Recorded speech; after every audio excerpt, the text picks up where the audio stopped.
कई लोगों सुनो, हजरत आदम अलैहिस्सलाम से लेकर अब तक जितने भी लोग पैदा हुए हैं और कयामत की सुबह तक जितने भी लोग पैदा होने वाले हैं, अल्लाह तबारक व तआला ने तमाम के तमाम लोगों को एक जगह पर जमा कर दिया।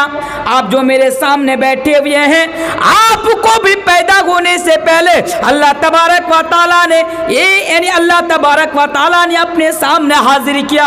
मौलवी तनवीर को भी हाजिर किया। मेरे प्यारे साथियों, आज उन लोगों को भी हाजिर किया जो लोग आज अल्लाह को छोड़कर गैरों के सामने माथा टेकते हैं, जो लोग अल्लाह को छोड़कर गैरों की आज पूजा करते हैं, उन लोगों को भी जमा किया। जो लोग आज मजारों पे जाकर चादरें चढ़ाता है, यानी सुनिए, तमाम लोगों को, जो लोग पैदा हुए अब तक और जो लोग पैदा होने वाले हैं क़यामत की सुबह तक, तमाम के तमाम लोगों को अल्लाह तबारक व तआला ने एक जगह पर जमा कर दिया। जमा करने के बाद कहा कि मेरे बंदो बताओ, अलस्तु बिरब्बिकुम, ऐ मेरे बंदो बताओ, क्या तुम लोग मुझे अपना रब मानते हो या नहीं मानते हो? यानी अल्लाह तबारक व तआला ने आपसे भी सवाल किया, मुझे भी मेरे पैदा होने से पहले सवाल किया। क्या मौलवी तनवीर बताओ, अलस्तु बिरब्बिकुम, तुम मुझे अपना रब मानते हो या नहीं मानते हो? तो मेरे प्यारे साथियों, तमाम के तमाम लोगों ने वहाँ पर कोई किसी और धर्म के मानने वाला नहीं था, कोई हिंदू ना था, कोई ईसाई ना था, कोई जैनी ना था, कोई और किसी धर्म के मानने वाला ना था, बल्कि तमाम के तमाम लोगों ने अल्लाह तबारक व तआला के सामने कहा, कालू बला शहीदना, हाय अल्लाह, हम लोग गवाही देते हैं कि आप ही हमारे रब हैं। हम लोग गवाही देते हैं कि आप ही हमारे रब हैं, आप ही हमारे रब हैं। मेरे प्यारे साथियों, अब अल्लाह तबारक व तआला फरमाता है, लोगों सुनो, मेरे बंदो सुनो, मैंने तुम लोगों को दुनिया के अंदर भेजने से पहले तुम लोगों से वादा क्यों ले लिया? ऐ दुनिया वालों सुनो कि मैंने तुम लोगों को दुनिया के अंदर भेजने से पहले, तुम्हारी पैदाइश से पहले तुम लोगों से वादा क्यों ले लिया? तुम लोगों से एग्रीमेंट क्यों ले लिया?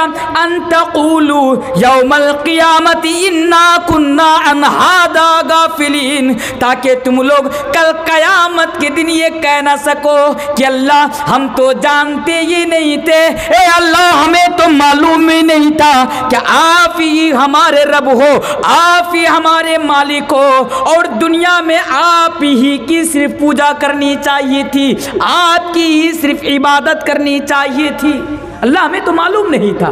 मेरे प्यारे साथियों, आज जो दुनिया में है ना, आज जो गैरों के सामने माथा टेक रहे हैं, इधर उधर, समझ रहे हैं मेरा इशारा, आज यहाँ वहाँ जाके माथा टेक रहे हैं, इसको अपना भगवान मानकर बैठे हुए हैं। तमाम के तमाम लोगों ने अल्लाह से वादा करके दुनिया के अंदर आया है कि अल्लाह जब दुनिया में जाऊंगा तो दुनिया में सिर्फ तेरी इबादत करूंगा, तेरे अलावा किसी और की बात, तेरे अलावा किसी और की इबादत नहीं करूंगा। लेकिन अल्लाह जानता है, अल्लाह तो हर चीज़ से वाकिफ़ है। अल्लाह जानता है कि ये इंसान जब दुनिया में जाएगा, ये मेरे साथ झूठा वादा कर रहा है, जब ये दुनिया में जाएगा तो मेरे अलावा किसी और की भी पूजा करेगा, मेरे अलावा किसी और की भी इबादत करेगा। इसलिए अल्लाह तबारक व तआला ने उन लोगों से, तमाम के तमाम लोगों से वादा ले लिया था। मेरे प्यारे साथियों, इस्लाम ने सबसे पहले इसी चीज़ का पैगाम दिया, और पैदा होने से पहले भी अल्लाह तबारक व तआला ने इसी चीज़ का वादा हमसे और आपसे ले लिया। और आगे आइए, नबी करीम जनाब मोहम्मद रसूलुल्लाह पढ़िए सल्लल्लाहु अलैहि वसल्लम ने भी बार बार अपनी उम्मत के लोगों को इसी चीज़ का पैगाम दिया कि लोगों, दुनिया में जब तक जिंदा रहना, अगर अपना सर झुकाना, अगर इबादत करना तो बस एक अल्लाह की इबादत करना। मेरे प्यारे साथियों, इसी तरह और एक सही हदीस है, हजरत मुआज़ इब्न जबल रज़ी अल्लाह तआला अन्हु, जो एक जलीलुल क़द्र सहाबी रसूल है, अल्लाह के प्यारे रसूल जनाब मोहम्मद रसूलुल्लाह सल्लल्लाहु अलैहि वसल्लम उसे 10 चीज़ों की वसीयत करते हैं। कब्र में जाकर चादर चढ़ाने वालों, मज़ार पे जाकर चादर चढ़ाने वालों, ज़रा सुन लो, अल्लाह के प्यारे हबीब जो तुम भी, जिससे तुम भी मानते हो, जिन्हें तुम भी मानते हो और हम भी मानते हैं, जिनसे तुम भी मोहब्बत करते हो और हम भी मोहब्बत करते हैं। अब ज़रा देखो, हकीकी माने में तुम लोग मोहब्बत करते हो या हम लोग मोहब्बत करते हैं? ज़रा देखो, अल्लाह के प्यारे रसूल जनाब मुहम्मद रसूलुल्लाह सल्लल्लाहु अलैहि वसल्लम हज़रत मुआज़ इब्ने जबल से वसीयत कर रहे हैं कि ऐ मुआज़, मैं तुम्हें 10 चीज़ों की वसीयत कर रहा हूँ। उन 10 चीज़ों में से पहली चीज़ ये, ऐ मुआज़ कान खोल कर सुन लो, ऐ मुआज़ दुनिया में सब कुछ करना लेकिन ला तुशरिक बिल्लाहि शैआ, लेकिन एक काम मत करना और वो शिरक है, अल्लाह के अलावा किसी और की इबादत मत करना, अल्लाह के अलावा किसी और के सामने माथा मत टेकना, अल्लाह के अलावा किसी और को हाजत रवा और मुश्किल कुशा मत समझना। ऐ मुआज़ ये भी सुनते जाओ।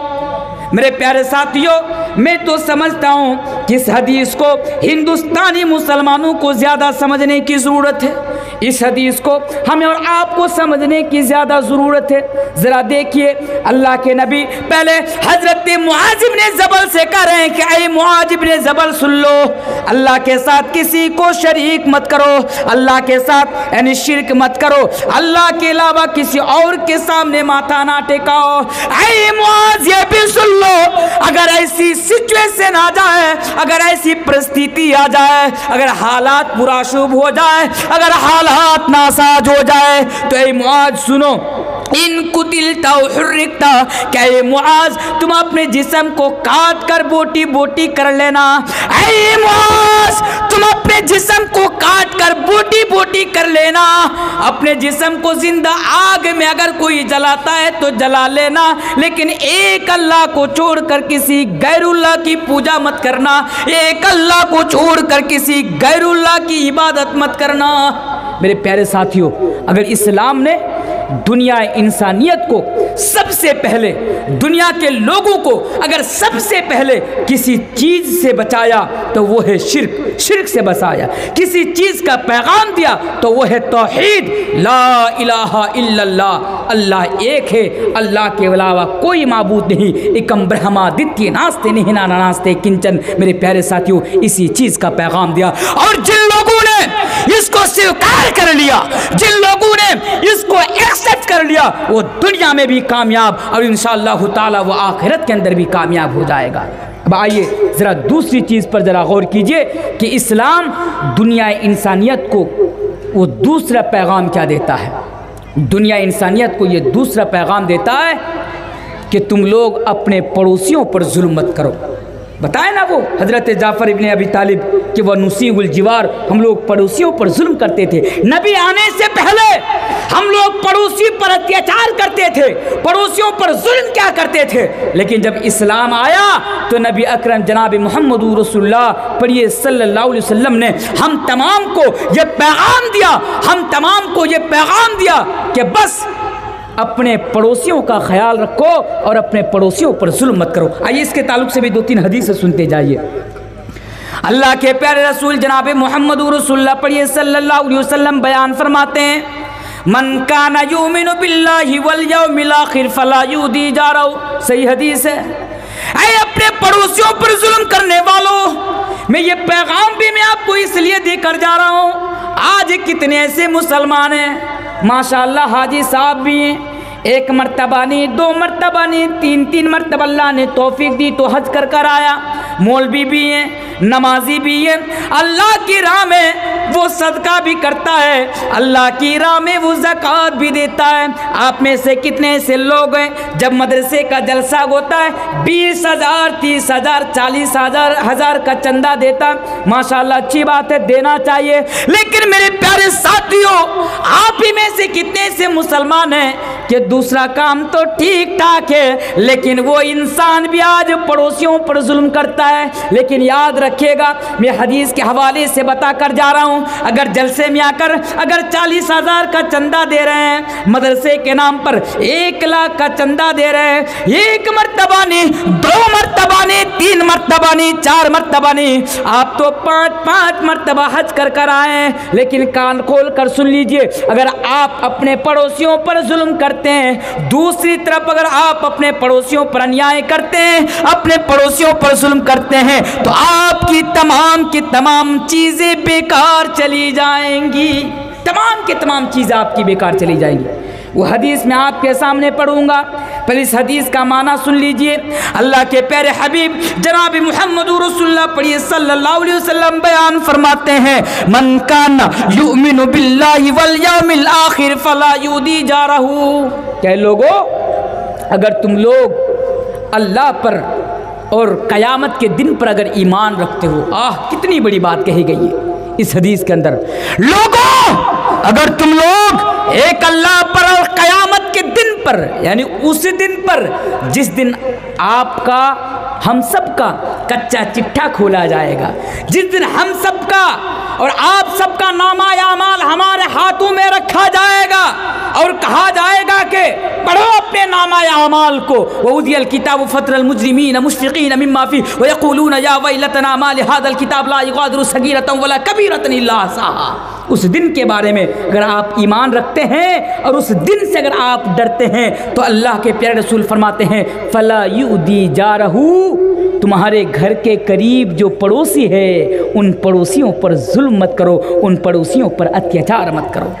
नबी आने से पहले पड़ोसियों पर बड़ा जुल्म होता था, पड़ोसियों पर बड़ा अत्याचार होता था बड़ा, लेकिन देखिए इस्लाम दुनिया इंसानियत को क्या पैगाम दे रहा है कि पड़ोसियों पर जुल्म मत करो। सिर्फ इतना ही नहीं, और एक हदीस सुनते जाइए, ये भी सही हदीस है।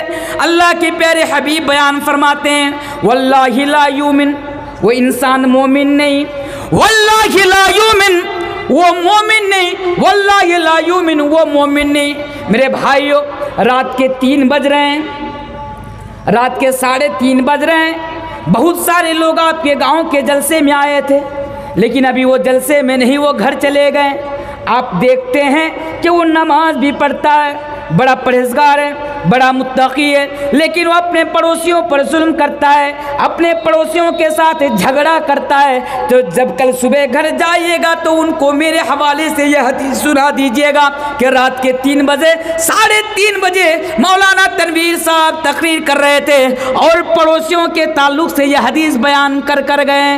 अपने अपने गाँव में जाकर अपने अपने आस पास के लोगों को जो पैगाम दे दीजिएगा जो पड़ोसियों के साथ लड़ते और झगड़ते रहते हैं। अल्लाह के नबी फरमाते हैं, वल्लाहि ला युमिन, वल्लाहि ला युमिन, वल्लाहि ला युमिन, कसम है उस जात की जिसके कब्जा में मेरी जान है, रब्बे काबा की कसम, वो इंसान मोमिन नहीं, वो इंसान मोमिन नहीं, वो इंसान मोमिन नहीं। ये अल्लाह के रसूल आप किन की बात कर रहे हैं? ये अल्लाह के रसूल आप कसम खा खा कर किन के बारे में ये बयान फरमा रहे हैं कि वो मोमिन नहीं, वो मोमिन नहीं, वो मोमिन नहीं? क्या वो शख्स जो नमाज नहीं पढ़ता, जो रोज़ा नहीं रखता, जो ज़कात नहीं देता और इस्तिताअत रखने के बावजूद भी वो हज नहीं करता, क्या आप उनके बारे में बयान फरमा रहे हैं? अल्लाह के नबी ने फरमाया, नहीं नहीं, मैं तो उस इंसान के बारे में बता रहा हूँ कि अल्लाह की कसम वो मोमिन नहीं।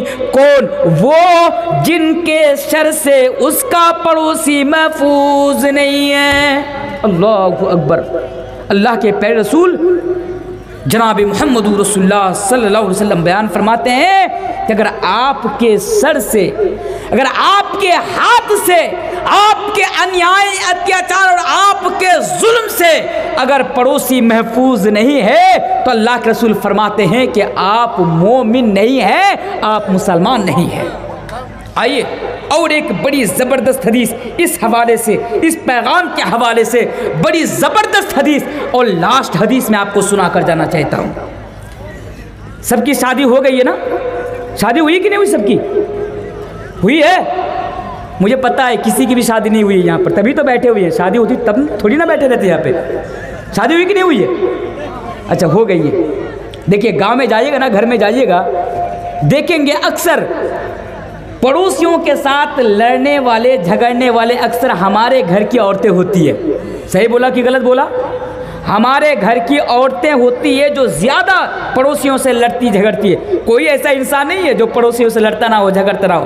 पड़ोसियों के ताल्लुक से तो सबसे बड़ा दुश्मन अगर दुनिया में हमारा कोई है ना तो पड़ोसी है। हम तो ये कहते हैं चल मर जा, तेरे घर को आग लग जाए, बर्बाद हो जाए, लुट जाए, ये हो जाए, वो हो जाए, पड़ोसी के ताल्लुक से हमेशा गुमान रखते हैं कि नहीं रखते? रखते हैं, क्योंकि सबसे बड़ा दुश्मन आज हमारा पड़ोस, सबके बारे में नहीं, अक्सर लोगों का दुश्मन उनका पड़ोसी होता है। तो मेरे भाइयों, ये जो हदीस मैं आपके सामने बयान करने के लिए जा रहा हूँ ना, ये बड़ी इंपॉर्टेंट हदीस है। इस हदीस को आज सुनिए और जाकर आपके घर में अगर आपकी माँ है, आपकी माँ को सुनाइए, अगर आपकी बीवी है, आपकी बीवी को सुनाइए, अगर आपकी बहन है, आपकी बहन को जाकर सुनाइए। ये आपकी जिम्मेदारी है, मेरी जिम्मेदारी इस हदीस को आपके सामने पढ़ देना, आपकी जिम्मेदारी आपके घर में जाकर आपके घर की औरतों को ये हदीस और ये पैगाम पहुंचा देना। क्योंकि आपके घर की औरतें ज़रा ज़रा सी बातों के लिए मुर्गी का अंडा लेकर लड़ती रहती है, झगड़ती रहती है पड़ोसियों के साथ, बारिश का पानी लेकर, कूड़ा करकट लेकर, झाड़ू लेकर, पोछा लेकर लड़ती झगड़ती रहती है पड़ोसी के साथ। आइए ज़रा हदीस सुनिए। और ये हदीस इसलिए भी सुना के जा रहा हूँ ताकि आपका भी और आपके घर के जो औरतें हैं उन औरतों का जो अच्छा अमाल है, जो नमाज है, रोज़ा है, ज़कात है, हज है, कि ये तमाम चीज़ें बेकार ना हो जाए। इसलिए बड़ी इंपॉर्टेंट हदीस आप सुनते जाइए। ये हदीस जो मैं आपके सामने पढ़ने के लिए जा रहा हूँ, ये हदीस आपको कहाँ मिलेगी? किताब है अल अदबुल मुफरद, उस किताब के अंदर आप इस हदीस को देख सकते हैं। हदीस के रावी हजरत अबू हुरैरा रज़ियल्लाहु ताला अन्हु। आइए ज़रा हदीस सुनिए।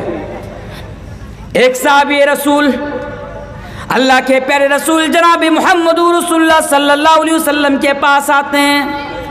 आने के बाद सवाल करते हैं, या रसूल अल्लाह, ऐ अल्लाह के रसूल, हमारे गांव में, हमारे मोहल्ले में, हमारी सोसाइटी में ये एक औरत ऐसी है जो 5 टाइम की नमाज तो पढ़ती ही पढ़ती है, जो फ़र्ज़ नमाज, आप लोग नमाज पढ़ते कि नहीं पढ़ते हैं?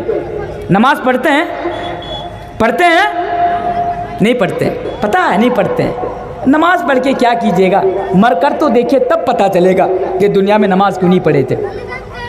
वो साहबी रसूल फरमाते हैं, अल्लाह के रसूल, हमारे गांव में एक औरत थी जो 5 टाइम की नमाज तो पढ़ती है, लेकिन वो औरत रात जाग जाग कर भी क़याम करती है, वो औरत रात जाग जाग कर भी अल्लाह की इबादत करती है। यानी 5 टाइम नमाज के साथ साथ वो नफल नमाज भी पढ़ती है। ये अल्लाह के नबी, वो तो रमज़ान अल मुबारक महीना में 30 रोज़ा रखती है, लेकिन बाकी अय्याम में, बाकी दिनों में वो नफल रोज़ा रखती है। ये अल्लाह के रसूल, वो अल्लाह की राह में, अल्लाह के रास्ते में ज़्यादा से ज़्यादा सदका करती है, लेकिन अल्लाह के रसूल वो अपनी ज़बान से अपने पड़ोसी को तकलीफ़ पहुंचाती है, वो अपनी ज़बान से अपने पड़ोसी को गाली देती है। फिर से हदीस को सुनिए ताकि आपको भी हदीस याद हो जाए। अल्लाह के नबी, वो औरत 5 टाइम की नमाज तो पढ़ती है, 5 टाइम नमाज पढ़ने के साथ साथ रात जाग जाग कर तहज्जुद की भी नमाज पढ़ती है, रात जाग जाग कर अल्लाह की बहुत ज़्यादा इबादत करती है, फर्ज रोज़ा के साथ साथ नफल रोज़ा भी रखती है। ये अल्लाह के रसूल, वो अल्लाह की राह में बहुत ज़्यादा सदका करती है, दानो खैरात करती है, लेकिन अल्लाह के रसूल बस उसका जुर्म इतना सा है, उसका कसूर इतना सा है कि वो अपनी ज़बान से अपने पड़ोसी को गाली देती है, वो अपनी ज़बान से अपने पड़ोसी को, यानी पड़ोसी को गाली देती है, पड़ोसी पर जुल्म करती है। तो अल्लाह के नबी ने फरमाया, इस औरत के अंदर कोई भलाई नहीं, ये औरत जहन्नम के अंदर जाएगी। अल्लाहु अकबर। जरा सोचिए इस हदीस को, एक औरत क्यों कर जहन्नम के अंदर जा सकती? जुर्म क्या? नमाज तो पढ़ रही है, रोज़ा तो रख रही है ना, सब कुछ ठीक ठाक है, वो सब कुछ कर रही है, लेकिन सिर्फ उसका जुर्म इतना सा है दुनिया में कि उस पड़ोसी जिसके बारे में मैं पैगाम दे रहा हूँ आपको, उस पड़ोसी को सिर्फ वो अपनी ज़बान से गाली देती है। आज हम इसको जुर्म नहीं समझते हैं, पड़ोसी को गाली देना हम इसको गुनाह नहीं समझते हैं। पड़ोसी को गाली देना मेरे भाइयों, पड़ोसियों के साथ लड़ना झगड़ना, ये कितना बड़ा गुनाह है इस्लाम के अंदर कि उस औरत की नमाज भी बेकार हो रही है, उसका रोज़ा भी बेकार हो रहा है, उसकी ज़कात भी बेकार हो रही है और उसका सदका भी बेकार हो रहा है। अल्लाह के यहाँ वो तमाम के तमाम चीज़ें ज़ाय हो रही है मेरे प्यारे साथियों, सिर्फ इस वजह से क्योंकि वो अपनी ज़बान से अपने पड़ोसी को गाली देती है। उसी तरह और एक औरत के बारे में पूछा गया, एक लेडी के बारे में पूछा गया कि अल्लाह के रसूल, हमारे गांव में, हमारे मोहल्ले में, हमारे बस्ती में और एक ऐसी औरत है जो सिर्फ 5 टाइम की नमाज पढ़ती है, लेकिन रात में रात जाग जाग कर तहज्जुद की नमाज नहीं पढ़ती। सिर्फ 5 टाइम की नमाज पढ़ती है, रात जाग जाग कर क़ियाम नहीं करती, नमाज नहीं पढ़ती, सिर्फ फर्ज रोज़ा रखती है। यानी माह रमज़ान में, रमज़ान के महीने में जो 30 रोज़ा है वो औरत सिर्फ 30 रोज़ा रखती है, उनके अलावा बाकी दिनों में वो रोज़ा नहीं रखती है। ये अल्लाह के नबी, पहली वाली औरत तो अल्लाह की राह में बहुत ज़्यादा सदका करती है, लेकिन ये औरत अल्लाह के राह में ज़्यादा सदका भी नहीं करती, दानो खैरात भी नहीं करती। हदीस का अल्फाज है कि वो पनीर के टुकड़े के बराबर सदका करती है, लेकिन अल्लाह के नबी, वो औरत अपनी ज़बान से अपने पड़ोसी को गाली नहीं देती, वो औरत अपनी ज़बान से अपने पड़ोसी को तकलीफ नहीं पहुंचाती। तो अल्लाह के नबी ने ऐसी औरत के बारे में फरमाया कि वो औरत जन्नती है, वो औरत जन्नत के अंदर जाएंगी। अल्लाहु अकबर, वो औरत जन्नती है, वो औरत जन्नत के अंदर जाएंगी। मेरे प्यारे साथियों, इससे आपको क्या पता चला इस हदीस से कि पड़ोसियों के साथ इस्लाम ने जुल्म करने को बहुत बड़ा गुनाह करार दिया है। मेरे प्यारे साथियों, इसलिए पड़ोसी के साथ, पड़ोसी के ऊपर आप जुल्म ना करें, उनके ऊपर अन्याय ना करें, उनके ऊपर अत्याचार ना करें, पड़ोसी का ख्याल रखें। ये दूसरा पैगाम। तीसरा पैगाम, इस्लाम दुनिया इंसानियत को तीसरा पैगाम क्या देता है कि रिश्तेदारी को ना तोड़ो। इसको भी बड़े गौर से और संजीदगी के साथ आप इसको सुनिए।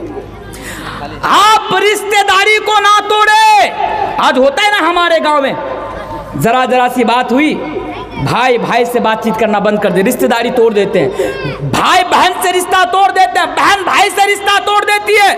बात बात पर आज आपके गांव में कितने ऐसे लोग हैं, जरा बताइए, जो अपने भाई से 4 साल से, 5 साल से, 6 साल से बातचीत नहीं कर रहे हैं। ऐसा होता है कि नहीं होता? आज कितने ऐसे मुसलमान हैं जो भाई से बात नहीं करते हैं, लेकिन चले जाते हैं हज करने के लिए, हाजी साहब बनकर चले आते हैं, लेकिन अपने भाई से बातचीत करना बंद कर देते हैं। सुनिए, इस्लाम इसके ताल्लुक से आपको तीसरा क्या पैगाम देता है, रिश्तेदारी को ना तोड़े। अगर कोई इंसान 5 टाइम की नमाज पढ़े, रोजा रखे, अल्लाह के राह में सदका दान व खैरात करे, लेकिन अल्लाह की कसम अगर वो रिश्तेदारी को तोड़े, रिश्तेदारी को काटे, अगर अपने भाई से रिश्ता को अलग कर दे, तो ऐसे इंसान के बारे में अल्लाह के प्यारे रसूल जनाब मोहम्मद रसूलुल्लाह सल्लल्लाहु अलैहि वसल्लम बयान फरमाते हैं कि ऐसा इंसान कभी जन्नत के अंदर प्रवेश नहीं करेगा, ऐसा इंसान कभी जन्नत के अंदर दाखिल नहीं होगा। मेरे प्यारे साथियों, और आपको पता है, आप जो अपने भाई से बातचीत करना बंद करके रखे हैं, इस्लाम ये पैगाम देता है कि किसी मुसलमान के लिए यह जायज़ ही नहीं है, किसी मुसलमान के लिए यह हलाल ही नहीं है कि 72 घंटा 72 आवर्स 72 घंटा से ज़्यादा अपने किसी भाई से बातचीत करना बंद कर दे। इसको नोट कर लीजिए, अपने जहन के अंदर बैठा लीजिए, किसी मुसलमान के लिए यह हलाल ही नहीं है कि वो अपने भाई से 72 आवर्स यानी 72 घंटा कलाम करना, 72 घंटा बातचीत करना बंद कर दे। इसलिए मेरे प्यारे साथियों, आप अपने भाई से बातचीत करना बंद ना करें, रिश्तेदारी को ना तोड़े, जिसका जो हक है आप उसको वो हक दे, और अपने भाई से मोहब्बत कीजिए, अपने जो रिश्तेदार के लोग हैं आप उनसे मोहब्बत कीजिए। ये इस्लाम का मेरे प्यारे साथियों तीसरा पैगाम है। इस्लाम का चौथा पैगाम दुनिया इंसानियत के नाम यह है कि लोगों, आप इस दुनिया के अंदर आए हैं तो दुनिया के अंदर आप दुनिया ही को सब कुछ ना समझ ले। ये इस्लाम का अहम पैगाम और लास्ट पैगाम जो आज मैं आपके सामने रख कर जा रहा हूँ मेरे प्यारे साथियों, कि इस्लाम को यानी आप दुनिया को सब कुछ मत समझ लीजिए, क्योंकि ये दुनिया फ़ानी है, ये दुनिया चंद दिनों की यानी दुनिया आर्जी है, ये दुनिया फ़ानी है। इस दुनिया के अंदर हम और आप चंद दिनों के मेहमान बनकर आए हैं। ये दुनिया छोड़कर हमें और आपको हमेशा हमेशा के लिए जाना है। इसलिए इस्लाम दुनिया इंसानियत को ये पैगाम देता है कि ए लोगों, दुनिया की फ़िक्र मत करो बल्कि आखिरत की फ़िक्र करो, क्योंकि वमल हयातु दुनिया इल्ला मताउल गुरूर, क्योंकि दुनिया की ज़िंदगी बस चंद दिनों की ज़िंदगी है, दुनिया की ज़िंदगी बस धोखा है। इस्लाम दुनिया इंसानियत को बार बार ये पैगाम देता है कि दुनिया को सब कुछ मत समझो, दुनिया को सब कुछ मत समझो, बल्कि कल क़यामत के दिन वो इंसान कामयाब हो जाएगा जिसने दुनिया से मोहब्बत तोड़कर आखिरत से अपना नाता जोड़ लिया। जो दुनिया से मोहब्बत तोड़कर कुरान और हदीस से मोहब्बत करना शुरू कर दिया, वो इंसान दुनिया में भी कामयाब, वो इंसान आखिरत में भी कामयाब हो जाएगा। मेरे प्यारे साथियों, लास्ट में रात के 3 साढ़े 3 बजे तकरीर करना मेरे लिए भी मुश्किल, और जो बैठकर सुन रहे हैं आपके लिए भी मुश्किल, और मजमा भी उस लायक नहीं है कि आपके सामने इससे भी ज़्यादा कुछ और बोला जाए। लेकिन इंशाअल्लाह मेरी कोशिश होगी कि अगर कभी मौका मिले आपके यहाँ आऊँ, फिर इंशाअल्लाह फिर किसी और टॉपिक के ऊपर आपके सामने बात रखी जाएंगी। लेकिन आज जो पैगाम मैंने आपके सामने दिया कि इस्लाम का पैगाम, इस्लाम क्या है और इस्लाम आने के बाद दुनिया इंसानियत का क्या फ़ायदा हुआ और दुनिया इंसानियत को किन किन चीज़ों से बचाया, चंद चीज़ों का जिक्र आज मैंने आपके सामने किया। आखिर में मैं अल्लाह तबारक व तआला से दुआ करता हूँ कि इलाहुल आलमीन तो हम तमाम इंसानों को इस्लाम के बताए हुए तरीके पर ज़िंदगी गुजारने की तौफीक अता फरमा। इलाहुल आलमीन, तूने और तेरा रसूल ने दुनिया इंसानियत को जो पैगाम दिया, उन तमाम पैगाम को एक्सेप्ट करके हमें ज़िंदगी गुजारने की तौफीक अता फरमा। ये इलाहुल आलमीन तो हमें उस रास्ते पर ज़िंदगी गुजारने की तौफीक अता फरमा जिस रास्ते पर चलने की वजह से दुनिया में भी हमारे लिए कामयाबी हो और आखिरत में भी हमारे लिए कामयाबी हो। ये इलाहुल आलमीन शाम से लेकर अब तक जितनी भी बातें हुई, जितने भी उलामा आए, कुरान और सही अहदीस के अंदर से जितनी भी बातें की, उन तमाम के तमाम बातों पर हम सबको अमल करने की तौफीक अता फरमा। ए इलाहुल आलमीन, इस जलसा को सजाने के लिए जिन लोगों ने चंदा दिया, जिन लोगों ने मेहनत की, जिन लोगों ने कोशिश की, ए इलाहुल आलमीन तू उन तमाम को कबूल अता फरमा। पढ़िए अल्लाहुम्मा आमीन। इसी के साथ मैं अपनी बात को इख्तिताम करता हूँ।